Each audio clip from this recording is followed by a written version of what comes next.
Shri Gurubhyo Namaha. Welcome to the next episode of Ramaseva Ramya Seva.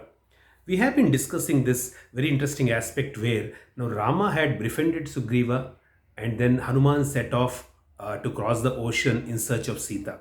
So let us see what happens right now. Hanuman, in fact, reaches Lanka and then he comes over all the initial obstacles and he happens to meet Sita and then give her the insignia, the ring of Rama, and then Sita is so happy.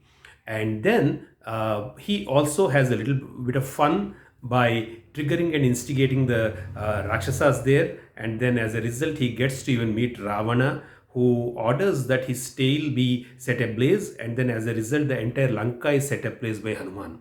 And then later on, he takes leave of Mother Sita, comes back, flies back, comes back, and then tells Rama about the whereabouts of Sita. And then, with all the monkey army, Rama sets about to build up the bridge, and the bridge is built all the way on the ocean in days when actually bridges perhaps did not exist so much, even on rivers and then lakes, right? So this is what the story has tells us. Beautiful, all very interesting episodes. We are trying to be very brief on those things, but let us look at the symbolism in today's context, which is much more important for us now.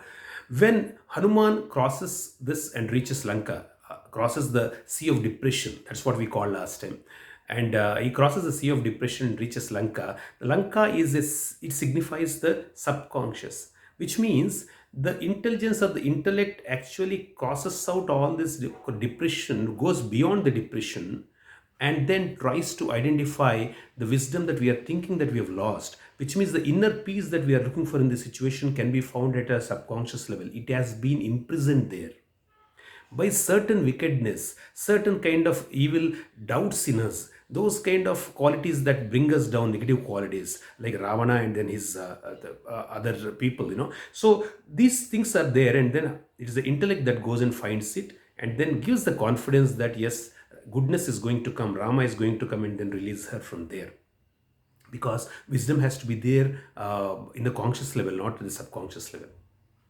And after that, intellect also has a little fun by poking, by threatening the subconscious that the wickedness cannot be there for a long time, and then Rama is coming. So it is a kind of caution given. So we all take this kind of courage that from with satsangs like this, and that is what is setting it ablaze. Ablaze fire is always about wisdom. Fire is about gnanam, and then all these kind of sessions that we are doing is only a little bit of fire to tell ourselves every minute that this COVID pandemic or anything cannot be there for a longer time. It has to get burnt away. So that is the message that Hanuman gives when actually he sets the Lanka ablaze. And then finally, when he comes back and then tells Rama, Rama is so happy. And then now the Vanaras, the monkeys, are building a bridge. Monkeys are significators of thoughts. That's why it's called monkey mind.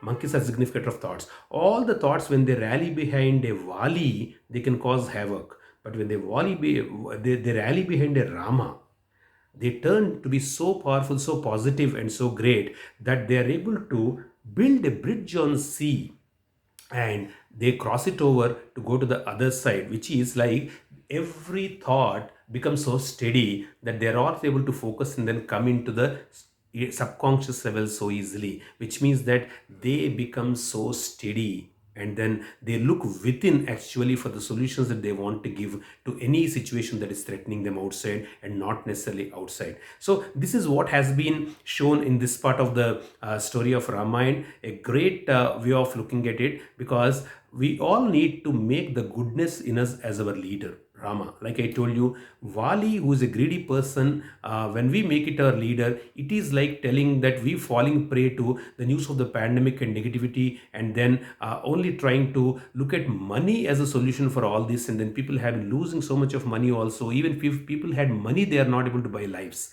So in this kind of situation, the only thing that matters is we depending on the goodness and then trying to help out others, and then so when we accept Rama as our leader, life is going to be different. So with that thought process, we move on, and as every time I appeal to all my sisters and brothers that in these difficult times, let us be very careful and always wear a mask.